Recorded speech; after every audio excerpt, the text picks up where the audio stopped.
નમસ્તે, મારું નામ છે શિયાળ ખુશાલી મેનુભાઈ અને મારી સખીનું નામ છે માલકિયા તલપ્રમજીભાઈ. અમે બંને ધોરણ 7માં અભ્યાસ કરીએ છીએ.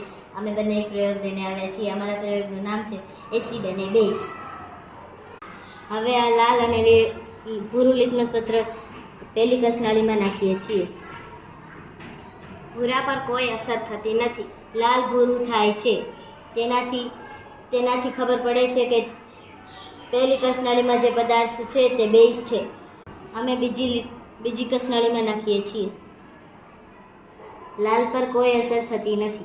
ભૂરું લિટમસ પત્ર લાલ બની જાય છે, તેથી કહી શકાય છે કે તેમાં એસિડ છે.